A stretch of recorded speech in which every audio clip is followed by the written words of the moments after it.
안녕하세요. 안녕하세요. 반갑습니다. 포항에 처음 왔어요.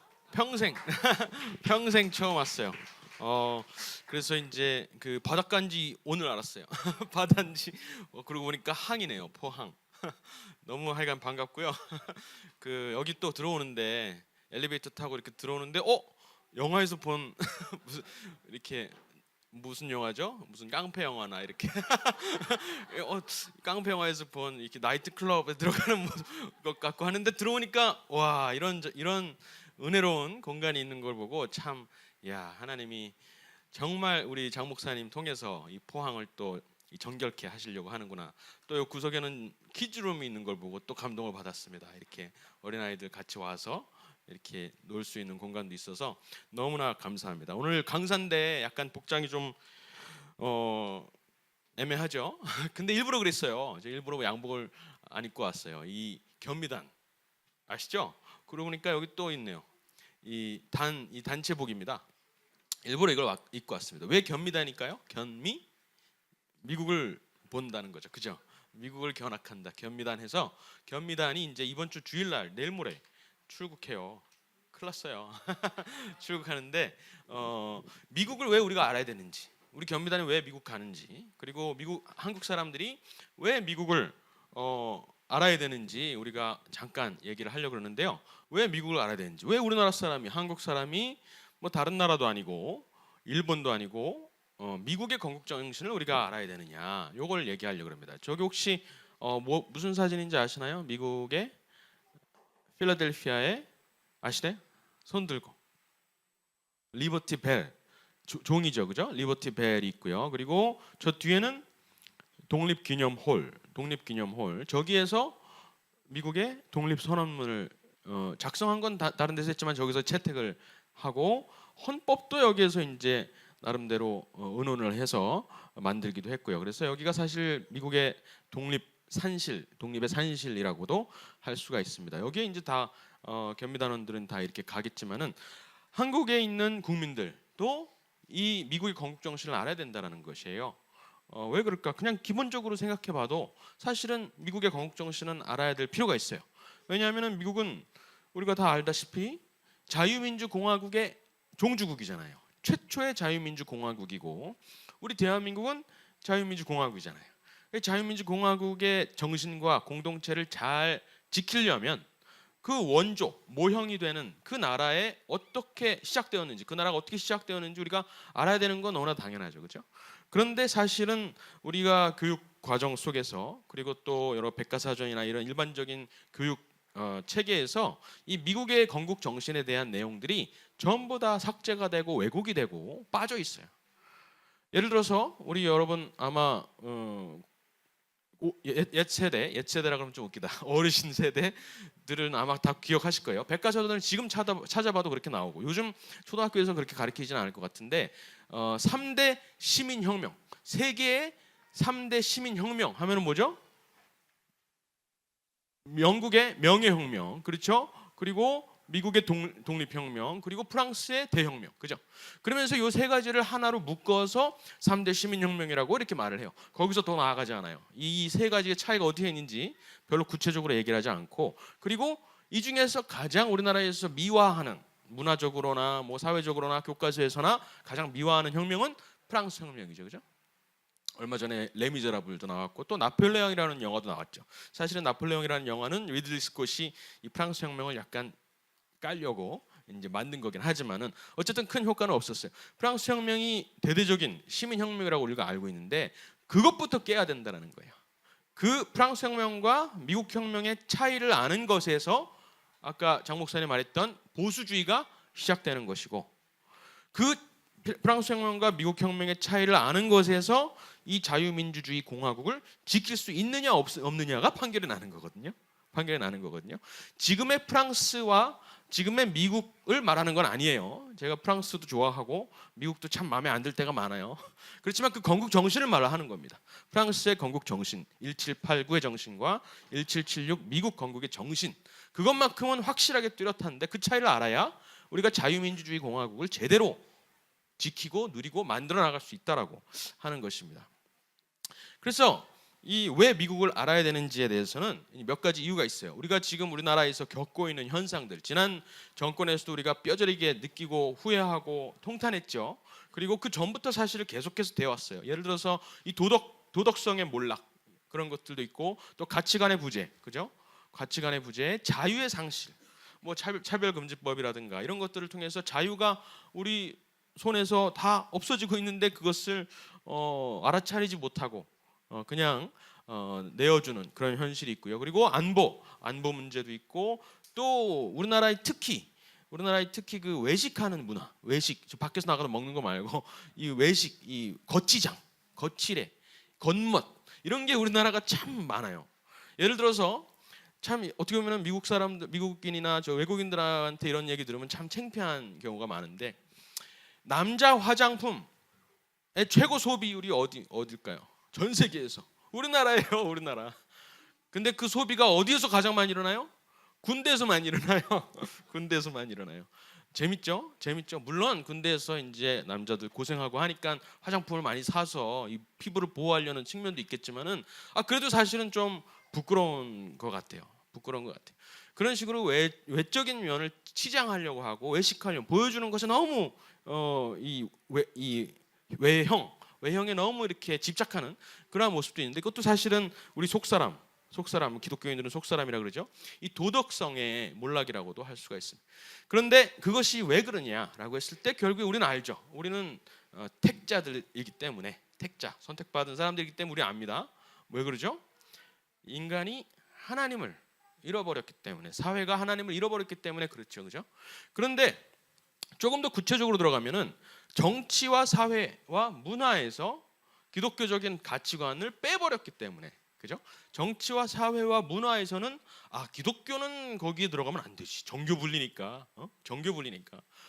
기독교는 교회 안에서 우리 신앙인들끼리, 택자들끼리 하는 거지. 저기 정치 사회 문화는 저기 사탄한테 내준 것이라고 생각할 수도 있고, 우리가 관여해서는 안 된다라고 생각할 수가 있어요. 그래서 그 영역에서 우리 기독교 정신이 빠져나온, 이탈해버린 그런 것이 사실 우리의 위기에 당면한 본질이라고도 할 수가 있습니다. 그리고 아까 말했듯이 정치 영역에서는 특별히 1776의 자유와 1789의 자유를 분별하지 못했다라는 것입니다. 그래서 오늘 1776의 자유가 무엇인지, 또 1789의 자유가 무엇인지까지는 이야기를 못하겠지만은 잠깐만 엿보도록 하겠습니다. 일단은 프랑스 혁명, 이 1789의 정신, 1776 말고 1789의 정신은 무엇이었을까요? 우리가 보통 프랑스 혁명의 구호를 뭘로 알고 있죠? 자유, 박애, 평등, 자유, 평등, 박애죠. 그런데 박애가 사실은 잘못된 번역이에요.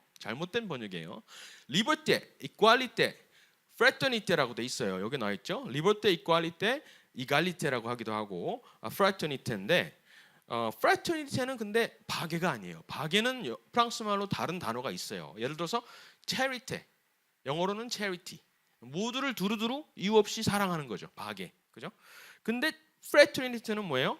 내 형제를 사랑한다는 거예요. 내 형제, 내 동지애, 우애, 형제애라고 할 수가 있어요. 그런데 그 당시 구호를 보면은 프랑스 혁명 당시에 외쳤던 구호예요. 지금도 프랑스의 모토죠. 근데 자유평등 박애에서 끝나지 않아요. 뭐냐면은 여기 보세요. 자유평등 박애 울라모트 이렇게 돼 있죠. 울라모트가 뭘까요? or death, 아니면 죽음을, 이 말입니다. 그러니까 자유평등 박애, 내가 생각하는 자유와 평등, 그리고 내 형제들 외에는 다 죽여라는 선동이었다라는 것이. 실제로 프랑스 혁명 때 몇만 명이 죽었죠. 어마어마하게 많은 사람들이죠. 60만 명이라고 말을 하는 사람, 보수적으로 잡았을 때 60만 명, 많게는 80만 명까지, 한 도시에서만 20만 명. 방대라는, 지금은 관광지로 알려져 있지만은 방대 한번 쳐보세요. 방대 한국말로 치면 안 될 것 같고 이 프랑스 말로 VNDEE, 방대 이렇게 구글에다 치면은 첫 페이지는 이제 관광 내용만 나오는데 두 번째 페이지부터 무시무시한 내용들이 나옵니다. 아직까지도 건물을 짓다가 땅을 파보면은 두개골이 나오는 거예요. 어린아이의 두개골, 어린아이 2살, 1살 이런 아기들의 두개골이 나오는데 다 프랑스 혁명 때 죽임당했던 것으로 판명이 나고 있습니다. 그 당시에 그래서 울라모투가 있었던 수십만 명, 방대 여기 써 있네요. 방대라는 곳에 20만 명이나 살해를 당했고, 대부분 그런데 우리가 알다시피 무슨 레미제라블 이런 영화에서 보시다시피 귀족들, 우리 평민들을 억압하는 귀족들을 이렇게 학살하고 그런 게 아니에요. 귀족들은 거의 다 죽지 않았어요. 귀족들은 오히려 디롱드파라 그래가지고 나름대로 우쪽에 앉아가지고 나름대로 정치 활동을 했어요. 죽임당한 대부분의 사람들은 성직자들이었습니다. 성직자. 프랑스 혁명은 사실은 많은 학자들이, 기독교인이 아니더라도 대부분의 학자들이 동의하는 바는 뭐냐면은 이것은 비기독교화 운동이었다, 이렇게 말을 합니다.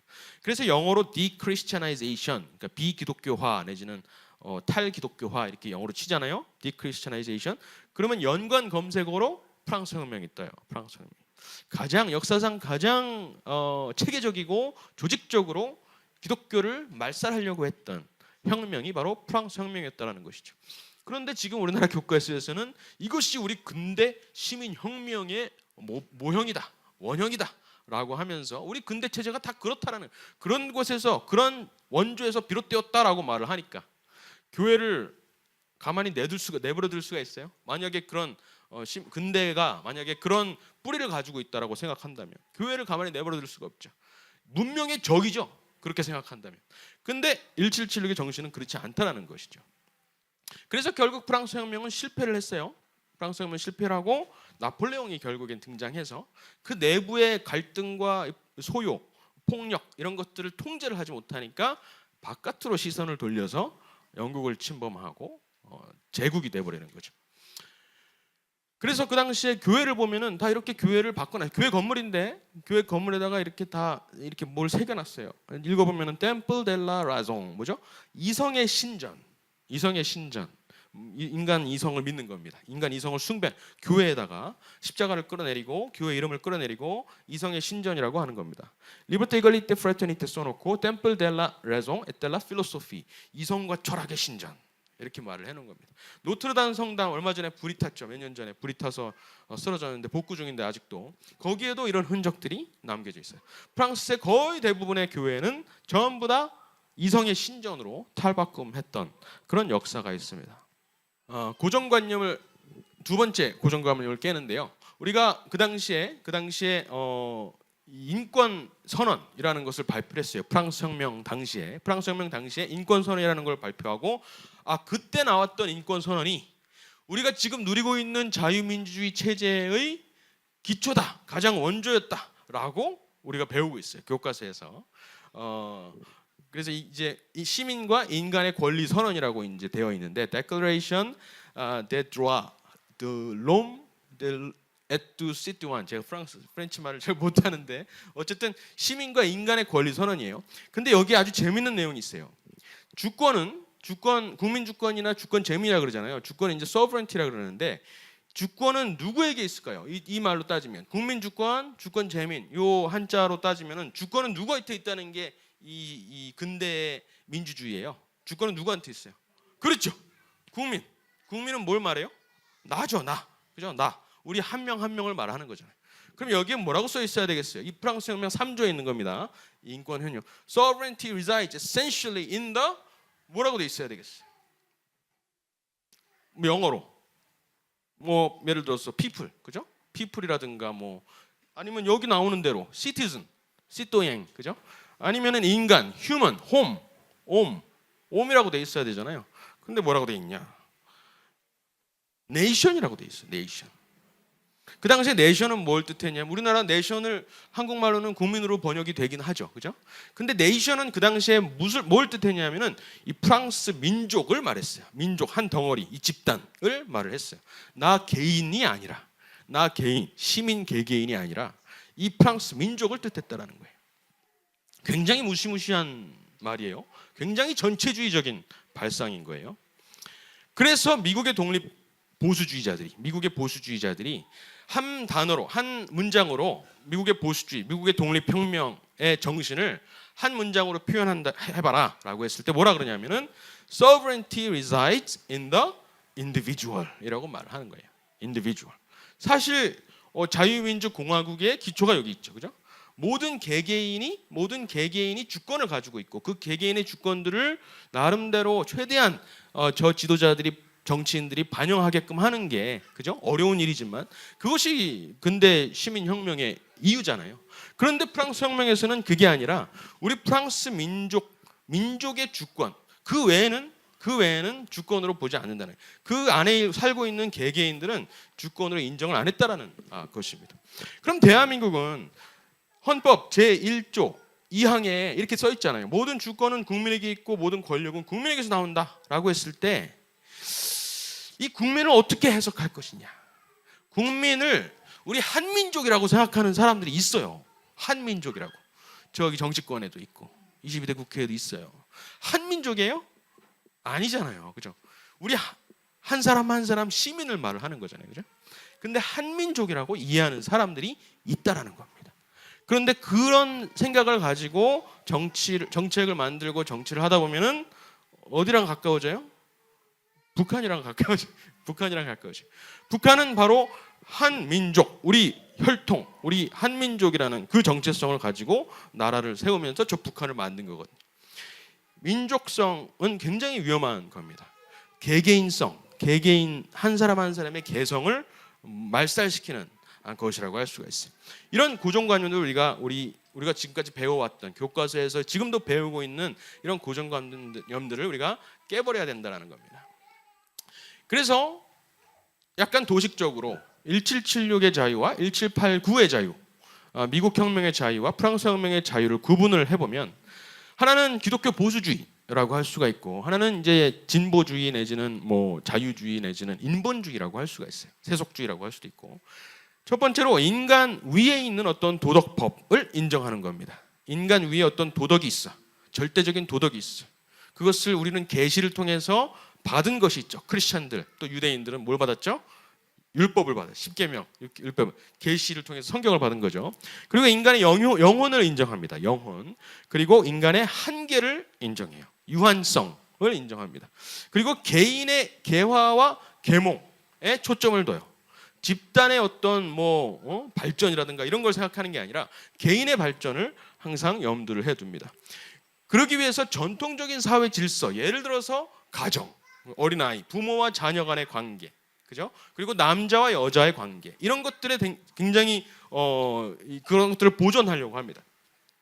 그러다 보니까 결과적으로 정치 체제, 정치 공동체를 만들 때에는 대의제와 헌정주의, 헌정공화제와 자유민주주의를 채택하게 되어 있는데 그것은 미국이 최초로 그런 나라를 만들었고 그 나라를 본받아서 많은 나라들이 시도를 했지만 실패를 해왔어요. 그렇지만 대한민국이 정말 성공적으로 미국의 그 정치 모형, 프로토타입을 우리가 잘 뺏겨서 지금 안착을 해와 있다는 것이죠. 1789의 정신은 어때요? 이것을 다 부정하는 겁니다. 인간의 영혼을 부정하고요. 그래서 유물론주의고요. 인간의 완벽을 신봉합니다. 그래서 우리가 잘만 하면, 우리가 제대로만 하면 인간이 완벽해질 수 있다고 생각을 해요. 완벽한 사회를 만들기 위해서. 그 완벽해지기 위해서 약간의 우리 중에 이 미흡한 사람들이라든가 장애인이라든가 이런 사람들 또 유대인이라든가 이런 사람들을 다 죽여버리고 빨리빨리 하면은 진화가 빨리 돼서 완벽한 사회를 만들 수 있을 것이라고 생각을 해요. 그래서 나치가 생긴 거고 그래서 공산주의가 있는 거고 그런 완벽을 신봉을 합니다. 그래서 사회를 함부로 설계를 하려고 하는 것이죠. 기존 사회 질서를 타파하는데 개의치 않아요. 부모와 자녀를 떼어놓는 것에 대해서 개의치 않아요. 지금도 우리나라에서 그런 경우가 많죠. 그죠? 무슨 체벌한다 그래가지고 떼어놓거나 이런 말도 안 되는 짓을 하고 있죠. 그리고 남자와 여자를 또 떼어놓는 거, 오히려 그 구분 자체를 없애는 것도 함부로 막 합니다. 남자와 여자? 그런 건 다 소셜 컨스트럭트 아니야? 사회적으로 구조적으로 만든 거 아니야? 이렇게 말을 하기 시작하고 처음에는 뭐 한 3-4개, 15개 뭐 이런 식으로 하다가 아예 그냥 스펙트럼 자체를 모호하게 만들어 버립니다. 남녀의 구분을. 그래서 결국에는 정치 공동체적으로 말을 하자면은 정치 체제적으로 말하자면은 국가 사회주의 나치죠. 나치. 내셔널 소셜리즘이잖아요. 내셔널 소셜. 그게 국가 사회주의입니다. 나치. 그리고 인민민주주의. 저기 중국, 소련, 지금 북한, 그죠? 그리고 직접민주주의. 우리나라도 몇몇 정치인들이 우리도 직접민주주의 하자라 그랬죠, 그죠? 직접민주주의, direct democracy. 굉장히 무서운 말입니다. 떼법이에요, 한마디로 말하면 떼법. 51 51명이 나머지 49명을 완전히 지배하는 겁니다. 그리고 전체주의, 결국에는 이제 전체주의라고 말을 할 수가 있습니다. 지금 북한이 가장 대표적인 나라죠.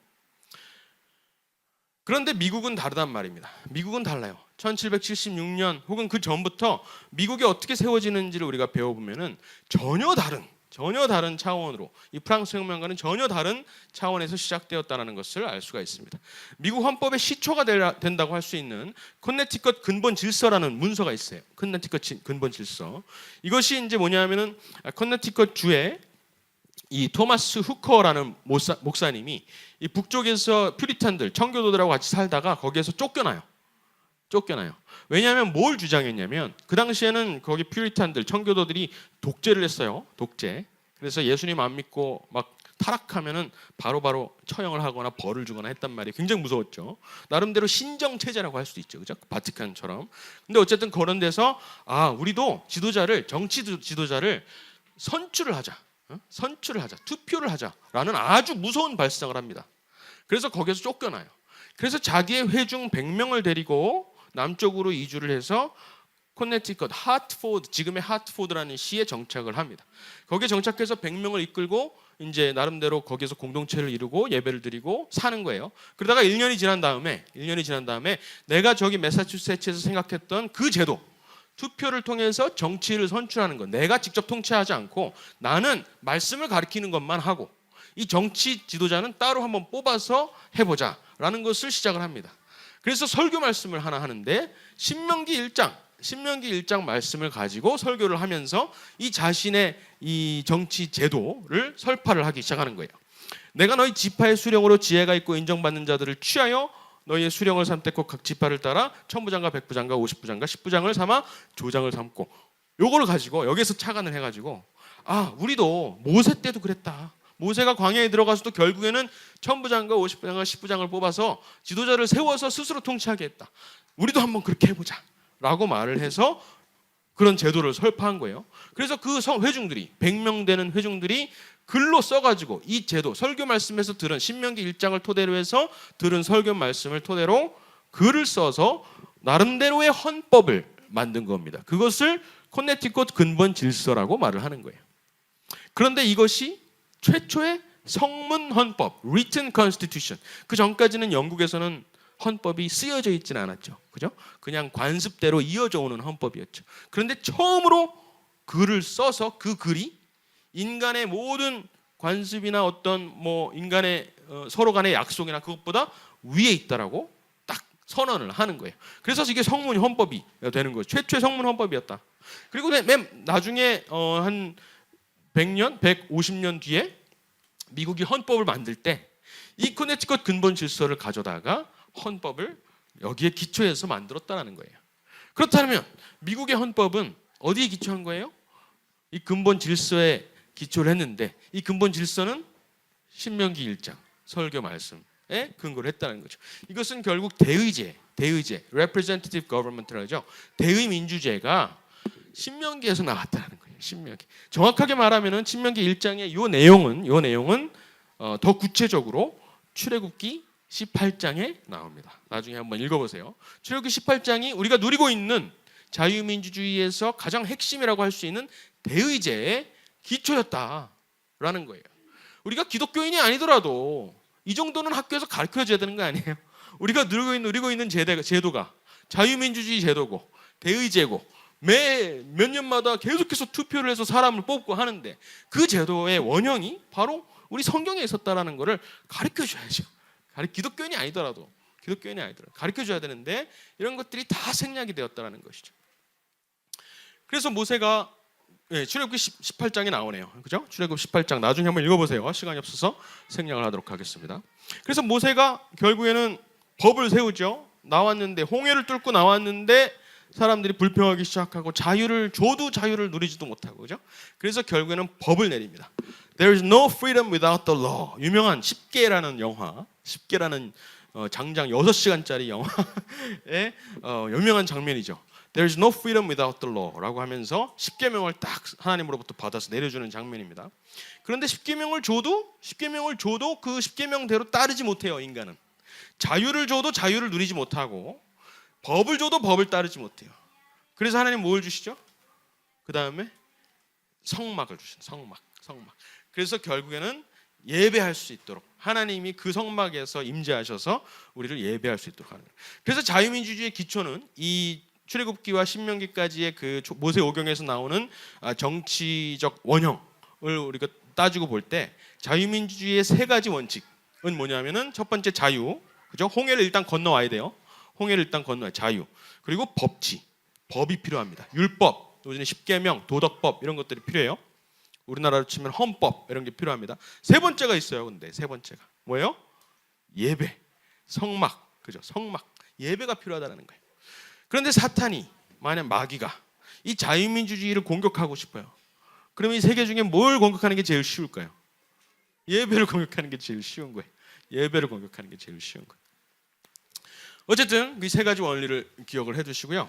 미국을 좀 더 구체적으로 들어가면 미국의 1770년 7월 4일 얼마 전에 독립기념일이었잖아요. 그래서 막 북폭죽놀이하고 그랬는데 1770년 7월 4일 날 독립선언문을 채택을 하고 선포를 합니다. 이때부터 이제 전쟁 선언을 한 거예요. 영국과 우리는 분리된 나라라는 것을 선포를 하고 영국과 전쟁을 선포하는 겁니다. 영국군이 이 소식을 듣고 벌써 그 안에 프락지가 있었거든요. 프락지가 목사였어요. 심지어 목사, 영국 성공의 목사였는데 프락지가 가서 신고를 합니다. 그래서 영국군이 몰려오고 있어요. 해군이 몰려오고 있어요. 전쟁을 치르려고 합니다. 그런 상황에서 저녁에 7월 4일 저녁에 이 한 33명은 우리나라죠. 그렇죠? 51명이 이제 국부들이 모여 가지고 우리가 이제 나라를 만들려고 하는데 새로운 나라를 만들려고 하는데 어떤 나라가 되어야 하겠느냐라고 하면서 우리나라가 가져야 될 심볼 상징을 하나 그려와라라고 해서 제퍼슨, 네가 제일 어려요. 제퍼슨이 이 독립선언문을 써왔어요. 제퍼슨하고 가장 원로 벤자민 프랭클린 아시죠? 벤자민 프랭클린 $100짜리에 있죠. 그리고 존 애덤스 나중에 2대 대통령 될 사람 존 애덤스를 시켜다가 그림을 하나 그려와라. 우리나라의 상징이 될 만한 것을 하나 묘사해와라. 이 나라가 얼마나 갈지 모르지만 아직 민병대도 없어요. 영국군이 들어오면 바로 이제 죽을 것만 남았어요. 그런 식으로 이제 자살 선언을 한 거랑 마찬가지인데 어쨌든 그림을 그려와라 했을 때 2달이 채 안 돼서 1달 반 만에 이 3명의 위원회가 그려온 그림이 바로 이거예요. 뭐죠? 출애굽이에요. 출애굽. 저기 홍해라고 할 수가 있고 홍해에 건너가 있는 모세와 히브리 민족 그리고 홍해에 떠밀려 내려가는 애굽 병사들 그리고 그 위에 이것을 주관하시는 불기둥인지 구름기둥인지 잘 모르겠지만 어쨌든 하나님의 임재를 저렇게 나타낸 거예요. 이걸 가지고 저기 고대 이스라엘의 상징이 아니라 우리 미국의 상징입니다 라고 가져온 거예요. 이게 다 기록이 있어요. 물론 박물관에 가보면은 필라델피아의 박물관에 가보면은 많은 그림 중에 이것만 딱 삭제해 놓은 흔적들이 이렇게 있습니다. 어쨌든 이런 게 기록이 아직까지는 남아 있습니다. 그런데 지금 독수리가 됐죠. 지금 이게 미국의 상징이잖아요. 독수리가. 대통령실이나 뭐 어디를 가도 미국 하면은 독수리잖아요. 흰머리 독수리. 근데 왜 독수리가 되었을까요? 그것도 성경에 근거가 있다는 것이죠. 출애굽 사건을 성경에서 하나의 동물로 딱 묘사를 했는데 그것이 바로 독수리였다라는 거예요. 내가 애굽 사람들에게 어떻게 행하였음가 내게 어떻게 독수리 날개로 너희를 업어서 내게로 인도해 왔는지 너희가 보았느니라. 독수리가 곧 출애굽을 상징하는 거였기 때문에 미국의 상징이 독수리가 되었다는 거예요. 너무나 뚜렷하게 너무나 명백하게 미국은 고대 이스라엘의 모형 그 정치 모형 하나님께서 가르쳐 주셨던 그 대의제와 여러 가지 삼권 분립이나 이런 것들을 우리가 채택해서 나라를 세운다라고 미국의 모든 상징이 외치고 있는 거예요. 여기서 그치지 않습니다. 여기서 그치지 않아요. 미국의 의회 우리 건국전쟁에 보면 여기서 이승만 대통령 연설하시죠. 작년에 윤석열 대통령도 여기서 연설했죠. 그죠? 이승만 대통령 연설했고 또 뭐 노태우 대통령도 연설했고 여기 이제 네타냐후도 연설했는데 네타냐후가 여기를 이렇게 걸어와가지고 여기서 연설하다가 마지막에 이렇게 저기를 가리킵니다. 내가 들어온 저 복도 위를 봐라. 너네 나라랑 너네 미국하고 우리 이스라엘하고는 똑같은 뿌리를 가지고 있어. 이렇게 말을 합니다. 거기 누가 있었어요? 누구죠? 모세예요. 모세가 정면을 딱 바라보고 있는 겁니다. 입법부 미국의 상하원 챔버 입법부 안에 모세가 이렇게 정면을 바라보고 있어요. 모세가 바로 너희 나라와 우리나라의 공통된 뿌리다라고 말을 하는 겁니다. 그러면 세속주의자들이 이렇게 말을 하죠. 아이, 모세만 있어? 거기 다른 입법자들도 많아. 거기 21명, 무려 21명의 입법자들이 이렇게 많이 있어. 거기에는 뭐 함무라비라든가 심지어 동양의 공자도 있어요. 공자도 있고 뭐 솔롱, 헬라의 솔롱 이런 사람들이 많이 있기 때문에 모세가 있는 거는 특별한 게 아니야. 그 당시에 생각할 수 있었던, 저 건물을 지을 당시에 생각할 수 있었던 모든 입법자들을 다 모아놓은 걸 뿐이야라고 거짓말을 또 합니다. 그렇지 않아요. 이 건물을 지은 이 건축가의 의도는 그게 아니었어요. 이 모든 사람들이, 모든 다른 입법자들이 전부 다 모세를 바라보고 있습니다. 모세를 바라보고 있습니다. 입법의 모든 기준은, 인류 역사상 입법의 모든 기준은 모세에게 있다라고 이 건물이 외치고 있는 거예요. 건물이 외치고 있는 거예요. 이런 사실들이 있고, 또 거기서 끝나지 않습니다. 그 의회 뒤편에 보면은 사법부가 있죠. 사법부의 최고봉 연방법원이 있습니다. 대법원. 거기에 꼭대기에 모세가 아예 십계명을 들고 있어요. 십계명을 들고 있어요. 이 좌우에는 누굴까요? 제가 다른 데서 이거 물어봤더니 바로 대답이 아론과 훌 이렇게 나오더라고요. 아론과 훌. 너무나 정확하죠. 성경을 너무나 잘 아시는 거죠. 근데 여기서는 그게 아니에요. 여기서는 입법자들, 동양과 서양의 입법자를 대표하는 인물을 한 명씩 놨어요. 여기는 공자, 그렇죠?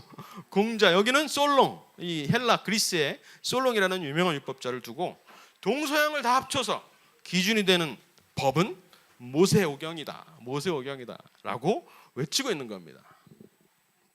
그런데 이것조차도, 이 뻔한 이 조각물조차도 끌어내리려고 하고 지우려고 하는 시도를 또 하고 있죠. 그 당시에 미국이 건국될 당시에 1776년에 독립을 했고 1787년에 헌법을 만들었거든요. 그러면 그 전후로 해서 한 10년에서 20년 정도의 기간 동안에, 한 40년 동안의 기간 동안에 발생된 모든 정치 문헌들을 쫙 한번 누가 분석을 해봤어요. 루츠라는 학자가 분석을 해봤어요. 누구를 가장 많이 인용했을까? 그죠? 누구를 가장 많이 인용했을까를 파악을 해보면, 아, 어디에서 그 사상이 왔구나, 건국 사상이 어디에서 왔구나라고 알 수가 있겠죠, 그죠? 우리나라로 치면은 뭐 누구를 많이 인용했겠어요? 뭐 어쨌든 미국에서는 뭐 우리가 아는 사람들이 존 로크라는 사람 있죠. 그리고 또 블랙스톤, 영국의 입법자 블랙스톤 있고 몽테스큐에, 이런 사람들이 있어요. 다 학자들이 말을 합니다. 미국의 건국은 그 사람들의 사상에서 입각해서 세워진 나라야라고 다 인정을 합니다.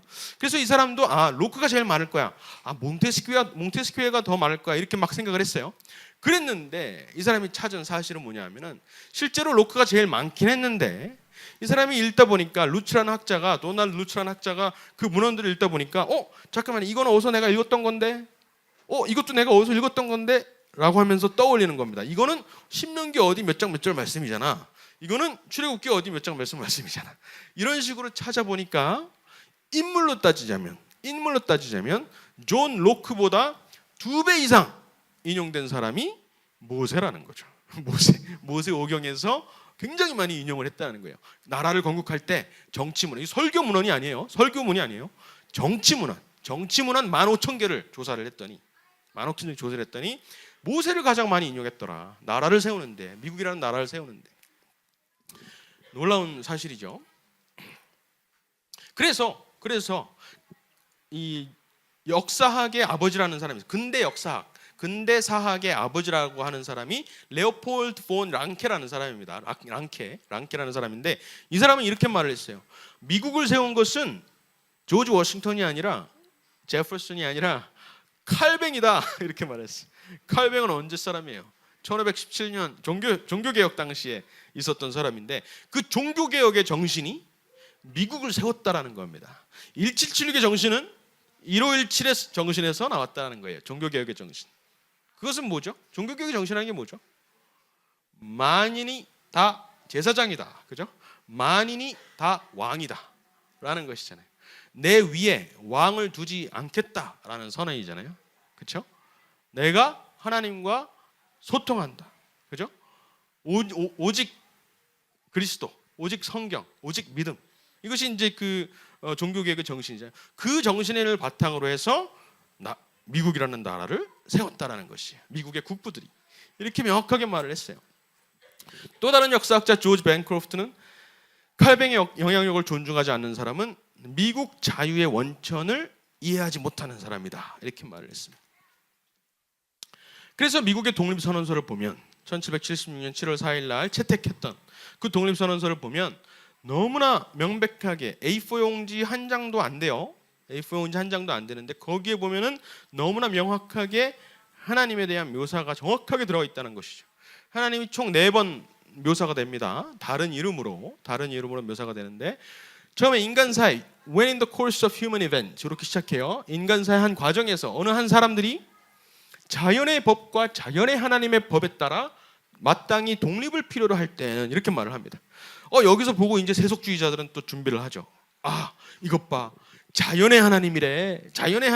이거는 자연신을 말하는 거야. 이신론적인 하나님을 말하는 거야. 성경의 하나님이 아니야 라고 하면서 막 애써 막 부인을 합니다. 근데 그렇지 않다라는 거예요. 이 사람들이 성경 말고 누구를 가장 많이 인용했다 그랬죠 아까? 존 로크, 그죠? 존 로크가 썼던 용어가 바로 자연의 법과 자연의 하나님의 법, 이 프레이즈를 곳곳에다가 썼어요. 통치론이라는 책에 보면은 이 표현을 많이 썼는데, 그러면 존 로크가 썼던 표현이 뭔지를, 그 뜻이 뭔지를 알면은 이 독립선언서가 이 문장이 의미하는 바를 알 수가 있겠죠, 그죠? 자연의 법은 말 그대로 자연의 이치입니다. 뉴턴의 법칙이라든가 자연의 법칙을 말을 하는 것이고, 또는 인간의 양심을 말하기도 해요. 이 존 로크에 의하면 자연의 하나님의 법은 다름 아닌 성경을 말하는 거예요. 성경의 법에 따라, 성경이 말씀하시는 하나님의 뜻에 따라 마땅히 독립을 필요로 할 때에는 이렇게 말을 하고 있는 겁니다. 그렇게 이해를 해야 되는 거죠. 우리는 다음의 진리를 자명한 진리로 여긴다. We hold these truths to be self-evident. 미국의 모든 시민들은 다 이 두 번째 문단을 외우고 있습니다. That all men are created equal. 모든 사람은 동등하게 창조되었고 그들은 창조주로부터 특정한 양도할 수 없는 권리를 부여받았는데 그 권리 중에는 생명과 자유와 행복의 추구가 있다. 행복의 추구는 사실 뭐였을까요? 약간 소유권이에요. 소유권. 근데 그 당시에 property라고 말을 하면은 남부의 사람들과 북부의 사람들이 약간 충돌을 하는 게 있었어요. property, 이건 나의 property야, 나의 사유야 라고 말을 하면은 북부 사람들이 화를 냈어요. 뭐였을까요? 노예, 그렇죠? 노예들을 가지고 이들은 나의 property야 라고 했기 때문에 토마스 제퍼슨도 노예를 다 가지고 있었거든요.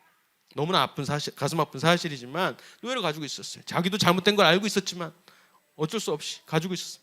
그런 상황에서 property라고 쓸 수가 없었던 거예요.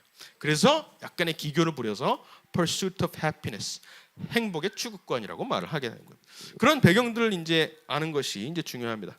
여기 창조주라고 두 번째 묘사가 나왔죠. 두 번째 하나님에 대한 묘사. 그리고 세 번째로 세상 최고의 재판장. 이 중간에는 한 뭉태기가 빠져 있는데 이 중간에는 이 조지 3세 왕이 얼마나 우리 미국인들을 괴롭혔는지를 쫙 나열을 합니다. 그 다음에 마지막에 그래서 우리는 세상 최고의 재판장, Supreme Judge of the World. 이거 이사야서에 나오는 표현을 그대로 가져다가 쓰는 겁니다. Supreme Judge of the World한테 호소한다. 그리고 마지막으로 신의 섭리의 보호, Divine Providence, Protection of Divine Providence, 신의 섭리의 보호라고. 이렇게 총 4번 하나님의 법, 창조주, 최고의 재판장, 그리고 신의 섭리라는 4번의 표현으로 정확하게 기독교의 하나님을 말씀을 하고 있습니다. 이신론적인 하나님이 아니에요. 제퍼슨이 나중에 뭐 이신론자라고 많은 학자들이 그렇게 얘기를 하기도 해요. 그런데 그렇지 않습니다. 젊었을 때 한때 이신론적인 생각을 가졌던 적이 있어요. 이 제퍼슨이. 그때 문헌들을 보고 제퍼슨을 판단해요. 그거 막 신났다 해가지고 이거 봐, 이신론자야. 근데 그렇지 않습니다. 마지막에 죽기 전에 부활에 하신 예수님을 믿는다는 고백까지 합니다. 예수님을 믿는 사람이었어요. 그리고 이 독립선언서를 쓸 때는 분명히 존 로크의 어떤 사상을 이어받기도 했지만은 기독교인이었다라고 확인이 됩니다.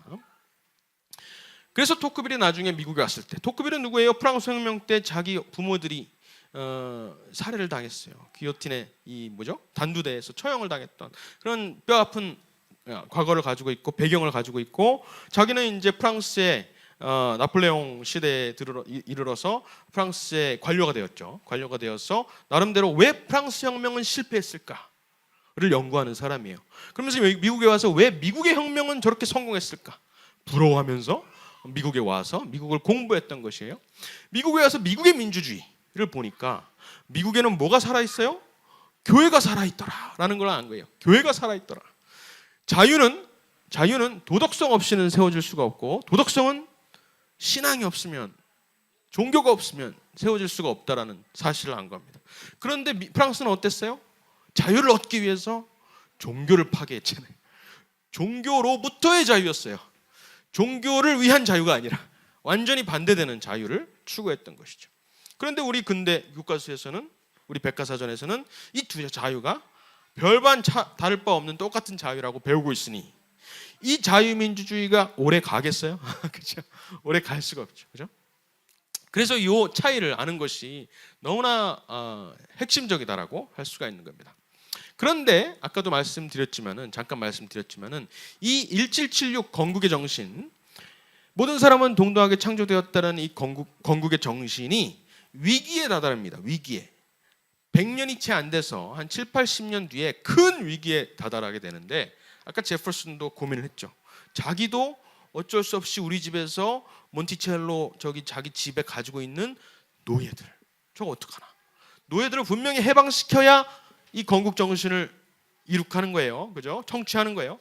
그런데 어쨌든 건국 정신을 막 만들어가지고 헌법까지 만들었는데 저 노예제는 아직 폐지를 못해.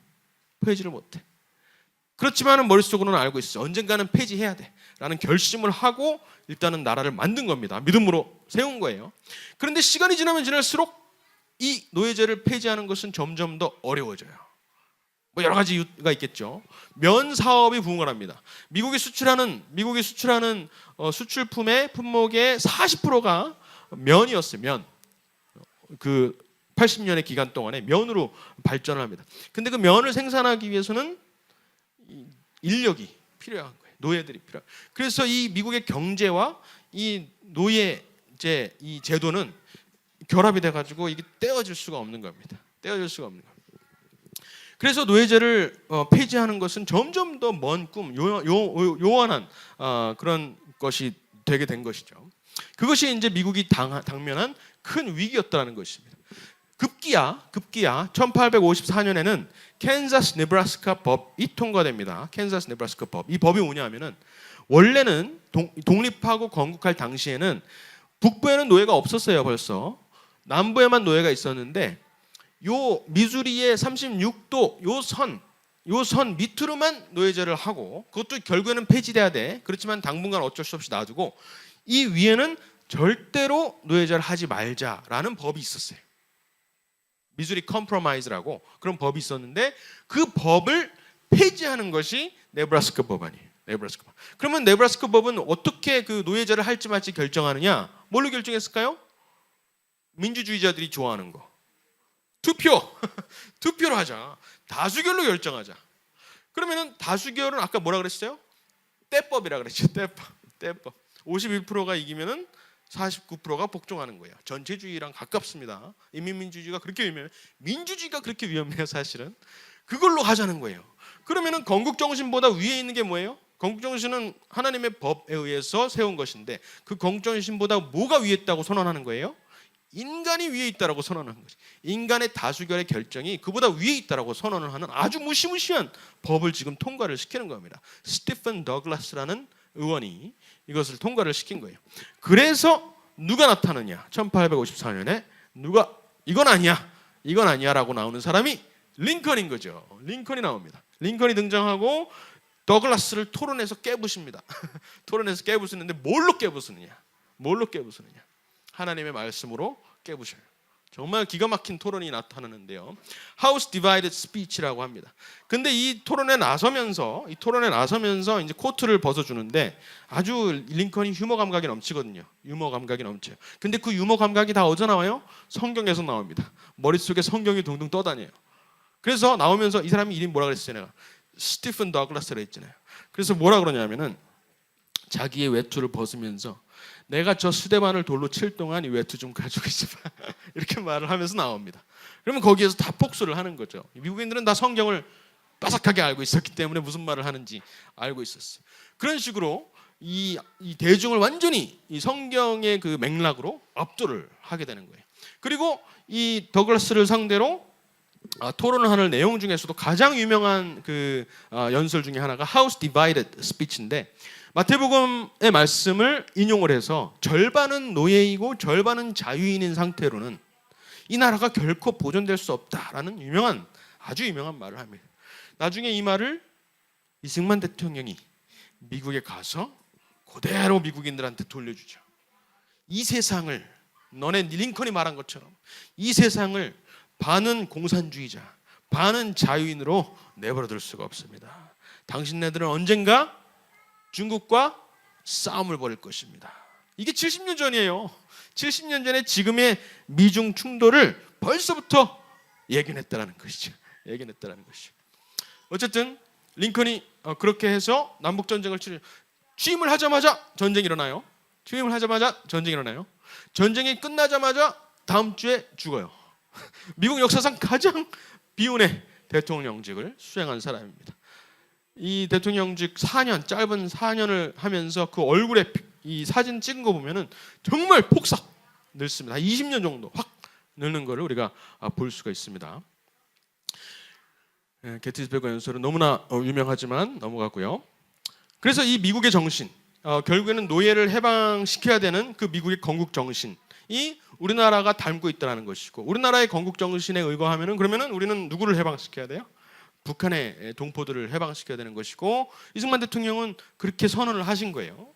1953년에 7월 27일 날 휴전협정이 체결되었을 때 그날 저녁에 성명을 내놓은 겁니다. 북한 동포들이여, 당장은 공산 치하에 남아있게 되었지만 우리가 반드시 당신들을 구출하게 될 것입니다. 당신들을 구출하고자 하는 우리 국민의 목표는 계속될 것입니다. 이렇게 말을 한 거예요. 북한 동포들을 구출하는 것을 목표로 삼는다면 우리가 적어도 자유민주주의를 쉽게 버리지 못할 거를 아신 거죠. 너무나 위대한 통찰력에 의거한 것이었는데, 북한 동포를 잊어버리니까 우리 자유민주주의 정체성도 쉽게 잊어버리는 거예요. 그 다음에 미국에 가서는 미국 사람들한테는 뭐라 그래요? 당신네들이 중국 동포들이라고 할 수 없죠. 중국인들, 중국의 인민들을 구출하는 것을 당신들의 외교 정책으로 삼으면 당신네들은 소련도 극복할 수 있고, 그죠? 공산주의에 넘어가지 않을 수가 있다라고 의회 가서 말씀하신 거예요. 그 말을 안 들은 거죠. 그 의회 연설하실 때 잘 보면은 그 뒤에 누가 앉아 있어요? 리처드 닉슨이 앉아 있죠. 닉슨이 그 당시 부통령이었으니까. 근데 닉슨이 나중에 대통령이 되잖아요. 대통령이 돼서 제일 먼저 한 게 뭐예요? 중국하고 손을 잡죠. 누구 말을 듣고? 키신저 말을 듣고. 이승만 말을 들었어야 되는데 키신저 말을 듣고, 프린스턴 대학 나온 이승만 말을 들었어야 되는데 하버드 대학 나온 키신저 말을 듣고 잘못된 겁니다. 어쨌든 지금 그래서 견미단을 통해서 미국에 가게 되는데, 바로 70년 전이에요. 바로 70년 전에 7월 26일 날 이승만 대통령께서 미국의 국빈으로 방문을 하시는 겁니다. 국빈으로. 그러니까 그 전에 뭐 100년, 그때부터 50년 전에 벌써 유학생으로 갔었고, 그죠? 사실은 밀사로 갔었고 유학생활을 하시기도 했고, 또 나중에는 하와이 있다가 독립운동가로 가서 오랫동안 활동을 하셨죠. 그렇지만 54년에 갔을 때는 국빈으로 간 거예요. 국빈으로 가서 우리 건국전쟁 영화에서 봤죠. 그 영상, 최초로 공개된 영상에 보면은 그 뉴욕에서 그 퍼레이드를 하면서 얼마나 많은 축하를 받으세요. 티커테이 퍼레이드라 그래가지고 이 꽃 이거를 막 이렇게 맞으시면서 모든 그 서름들이 막 풀렸을 것 같아요, 그죠? 서름들이 막 풀렸을 것 같아요. 그렇지만은 그 당시에 방미일기라고 있어요. 그 당시에 이승만 대통령께서 쓰셨던 이승만의 방미일기, 그것이 있는데 그 내용을 보면은 하나의 사명을 가지고 미국에 갔다 그래요. 하나의 사명을 가지고 갔다 그래요. 그냥 축하받으려고 간 게 아니라 하나의 사명을 가지고, 미국인들이 정말 공산주의에 맞서서 싸울 의지가 있는지를 내가 테스트 해보려고 한다. 그리고 반드시 저 공산주의자들하고 싸워야 한다라고 내가 말을 해주려고 간다. 이렇게 말을 합니다. 그 옆에 있었던 로버트 올리버라는 고문한테 그렇게 말을 해요. 그리고 아까 말씀드렸던 링컨 메모리얼에 올라갑니다. 거기에서 헌화를 해요. 헌화를 하고 내려오면서 뭐라 그러시냐면은, 링컨이었다면 우리 한국민들의 마음을 알아줬을 텐데, 이렇게 말을 링컨이었다면 그 말이 무슨 말이죠? 반은 자유인이고 반은 노예인으로 이 나라가 살 수 없다라는 것을, 이 한국에 살 수 없다라는 것을 링컨이라면 알았을 텐데 이렇게 말씀하신 거예요. 그러면서 계속해서 하신 말씀이 물론 우리는 북한 동포들을 구출하는 것에 그 목표를 잃어버리지 않을 거야라고 계속해서 말씀하시면서 언젠지 기회만 주어진다면 바로 북진할 거야라고 계속 말씀하시죠. 그렇지만 당신들은 당신들은 자신들 저기 미국의 이 본토만을 지키는 것이 아니라 궁극적으로 공산 치하에 저기 머물게 된 저 중국인들을 살려내는 것을 궁극적인 목표로 삼아야 저 소련도 극복할 수 있다라고 말을 하신 것이에요. 굉장한 또 통찰력인데 그거를 쌍그리 무시하고 지금의 프랑켄슈타인을 키워낸 거죠. 링컨이 나중에 그렇게 말을 하거든요. 내가 중국하고 손을 잡고 결국에는 중국 공산당을 키워준 게 프랑켄슈타인을 키운 것이 아닌지 모르겠다. 그러면서 우려를 해요. 키신저한테 실토를 해요. 그러고서 죽어요. 나중에 폼페이오가 나와가지고 뭐라 그래요? 트럼프 대통령의 국무장관이었던 폼페이오, 그리고 윌리엄 바도 그랬고 크리스토퍼 레이도 그랬고요. 오브라이언도 그랬고 그 당시에 있었던 참모들이 전부 다 하는 말이 뭐냐면은 우리가 닉슨 독트린은 틀렸다. 닉슨 독트린을 통해서 중국을 키워준 것은 큰 실수였다라고 번복을 하게 되는 것이에요. 그래서 이승만 대통령이 결국에는 옳았다라는 것을 지금 증명하고 있는 것입니다. 그래서 이번에 경비단이 이제 미국에 가게 되는데 우리가 물론 50명이 청소년들 20명이 있고 또 청년들 30명 정도가 있어요. 50명이 가게 되는데 50명이 배우는 것도 물론 중요합니다. 가장 1차적인 목표는 우리가 전부 다 50명이 다 리틀 이승만이 되는 겁니다. 리틀 이승만이 돼서 이승만처럼 그만한 통찰력과 그만한 신앙과 뜨거운 신앙과 그만한 개혁 정신, 1776의 정신으로 무장해야 되겠다라는 생각이 있는데 거기에서 한 걸음 더 나가서 이건 우리가 할 수 있는 게 아니에요. 하나님한테 기댈 수밖에 없는 것이에요. 하고 싶은 게 있는데 뭐냐면은 미국인들을 감동시키고 싶은 겁니다. 이승만을 알리고 싶은 거예요. 70년 전에 이미 사실 경고했었어. 우리가 경고했어라. 이때는 미국인들은 어느 누구도 생각을 못했던 거예요. 중국이 그렇게 될 거라고는. 왜냐하면은 중국 공산당이 실패한 게 언제 드러나죠? 문화혁명, 대약진 운동 이것들을 통해서 수천만 명을 죽이면서 이건 틀렸구나라고 다 깨닫게 되는 거거든요. 그 당시 어느 누구도 중국 공산당이 실패할 거라고 예견을 못했어요. 그런데 오로지 이승만만 이거는 틀렸어라고 말을 했던 것이거든요. 어마어마한 통찰력이었는데 그것을 미국인들한테 알려주는 것이죠. 그래서 지금이라도 중국 자유화를 너희들의 외교의 근본 목표로 삼아라라고 말을 해줘야 된다는 겁니다. 그렇다면은 만약에 중국 자유화를 목표로 한다면은 함부로 트럼프라 할지라도 함부로 주한미군 철수라는 말을 못 꺼내는 거예요. 그래서 우리나라의 이익도 우리나라의 국익도 챙길 수가 있게 되는 것입니다. 그래서 이제 손영강 대표가 보수주의 청년 운동에 대해서 이어서 얘기를 해주실 것이고 그리고 또 이어서 경미단의 기도 제목을 또 경미단에 가는 포항에서 대표로 경미단에 가는 박시훈 자매가 이제 얘기를 해줄 텐데요. 들으시고 기도를 해주세요. 그리고 내년 경미단에는 다 갑시다. 다 지원하세요. 여기서 강연을 마치도록 하겠습니다. 감사합니다.